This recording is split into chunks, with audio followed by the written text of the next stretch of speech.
Avasthatraya Viveka by Sri Devrao Kulkarni,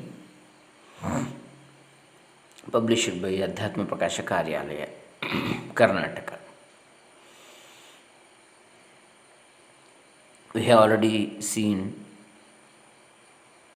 3 sessions in this. Today's is the 4th session. Om Shri Gurubhyo Namaha Harihi Om Shri Ganeshaya Namaha. Dr. Krishnamurti Shastri, Dambe Punacha, Karnataka, India. So, this is the chapter 2 of this Avasthatraya Viveka by Sri Devrao Kulkarni. 4 aspects of dream state. First one, dream state from the empirical, that is waking standpoint. Everyone thinks that I am in this world. I work here. After some time I will get tired, and so I go to sleep to take rest. And in sleep I get a dream occasionally. When I wake up, I remember the dream. And so the dreams are only illusory appearances due to vasanas or purva samskaras and so on. In Vedanta, this view is first accepted and described as follows.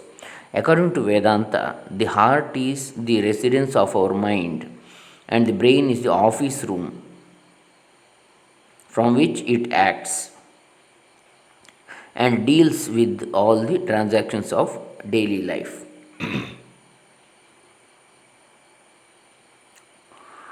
When we wake up, the mind comes to the brain and takes all the sense organs and body in its possession and starts daily transactions. When body and senses are tired, then mind wants to take rest and thus one wants to go to sleep.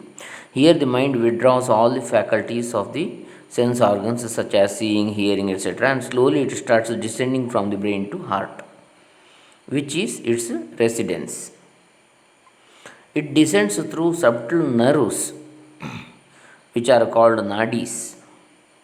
This is said in Brihadaranyaka Upanishad 4.3.20, and in Prashna Upanishad it is described in 4th Prashna that the mind withdraws along with all the faculties of sense organs and descends through nadis. While descending from brain to heart in the middle, the mind is forcibly stopped by other nadis carrying juices such as blue, white, pink, green, etc. When the mind gets into this obstacle, it stops in the middle, in between the brain and the heart. In Patanjala Yoga Shastra, it is said that at this point the mind remains in the region of the neck. They hold the view that dream takes place when the mind comes in this region. In Kaivalya Upanishad also it is described in a similar manner. When the mind is thus stopped, the impressions start emerging in this stage. The mind starts throwing images according to impressions. This is described in Prashna Upanishad 4.5 and Brihadaranyaka 4.3.9 to 20. When the red juice, which is endowed with sunlight, Saurena Tejasa, comes out of the nadi, which is called pitta, it overwhelms all over nadis. In this stage, the dream ceases to exist. When mind is released from the clutches of vasanas by the above event, then it goes to heart and it enters in Puritat, that is the cover of the heart. And then it goes in the middle part of the heart where there is a space of the area of thumb. So, when the red juice, which is endowed with sunlight, that is Saurena Tejasa, comes out of the nadi, which is called pitta.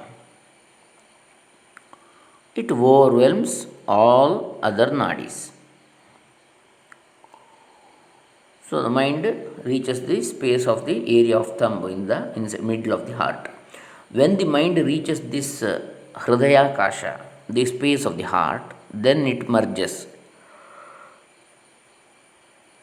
This is called as deep sleep. This is the process of going to sleep from the waking via dream.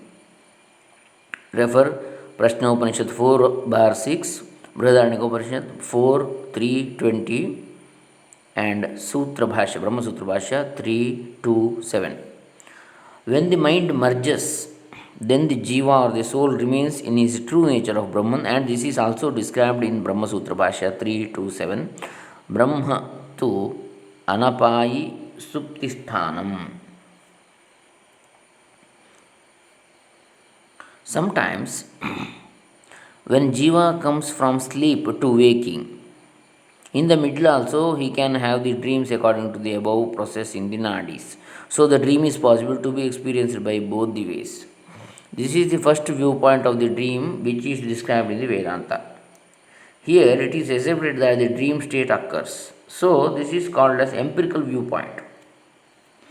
From this standpoint, the dream is due to vasanas and it is a false appearance while the waking is real.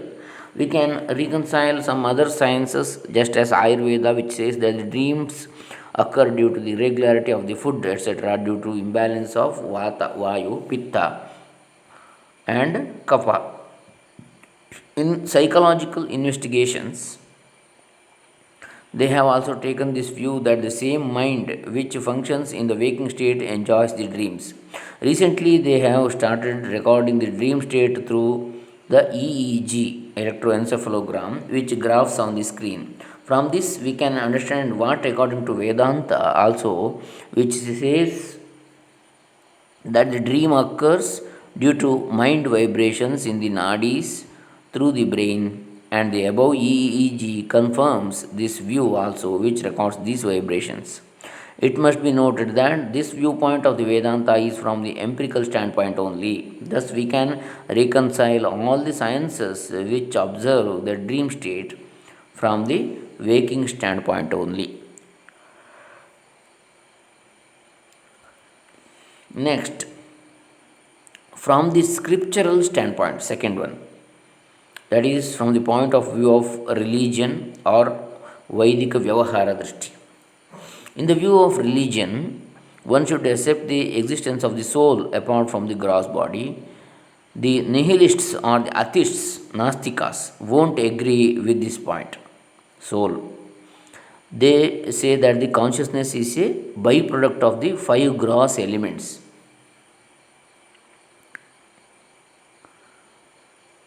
So, apart from the body and the mind, there is nothing like soul as such which has to take rebirth, and nothing is left to enjoy the other worlds after death. Because there is no proof for the existence of the soul apart from the psychophysical complex. Only on the ground of belief, blind belief, relied on the utterances of the scriptures, we have to accept the existence of the soul. This is the standpoint of the atheists. Previously, this argument was called as Charvaka Vada. But in the scriptures, it has been admitted that there is a soul who departs from this body and takes rebirth or enjoys in the other worlds such as heaven, etc.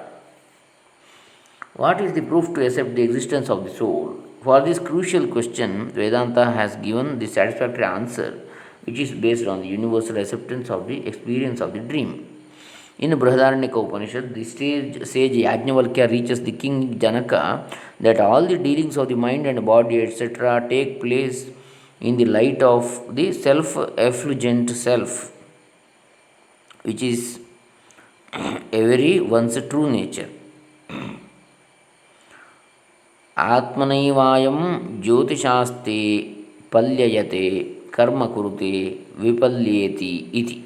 Brihadaranyaka 4:3-6. When the soul remains in his body, His all dealings are dealt in the light of this self. After departing from this body, the same soul takes another body or goes to heavenly worlds, etc., and enjoys there according to his meritorious actions here and suffers according to demeritorious actions here.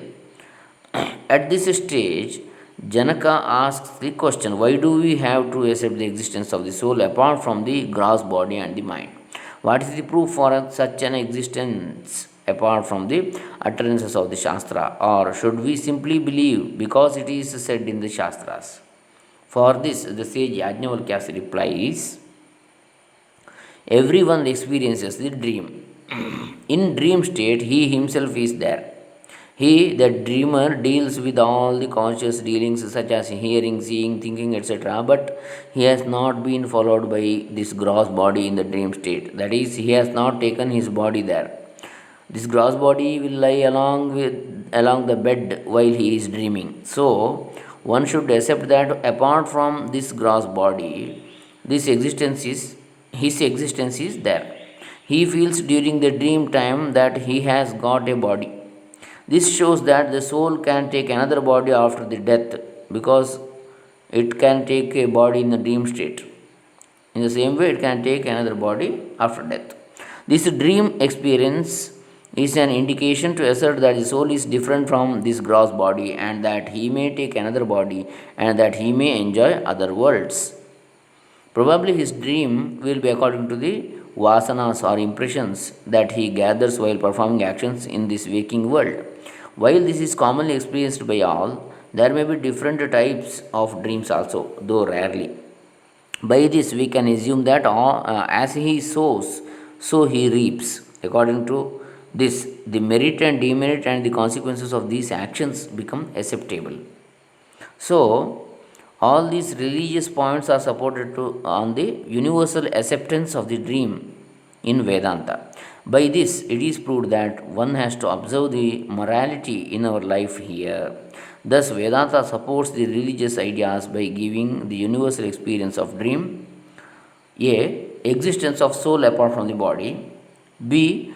Soul taking rebirth, C. Existence of other worlds like heaven and hell, etc.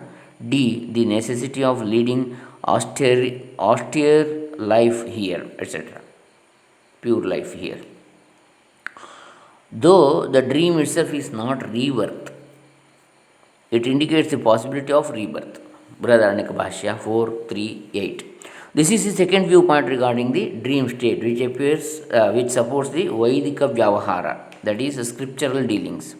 In other religions like Christianity and Islam, though they do not accept the previous births and rebirths, they say that the soul, after departing from this body, rests eternally in the heaven or hell according to his meritorious and demeritorious works. He who follows the religious sacred duties and who does not follow, both for them the heaven and the hell will be permanent abodes respectively. To believe this also, they have to accept the existence of the soul apart from this gross body. To accept this, there is no sound evidence as it is in this Sanatana Vaidika Dharma. The existence of the soul shown on the firm ground of universal acceptance of the dream experience is found only in the Upanishads, which belong to the Sanatana Vaidika Dharma, that is Vedas. But the experience which is shown here is universal. So, the merit of showing the existence of the soul inevitably goes to the Sanatana Vaidika Dharma. This is the second viewpoint of the dream state. Next, third dream state from the standpoint of witnessing principle of life, that is Sakshi. I think we shall see in the next session. So, we shall end this fourth session of Avasthatraya Viveka.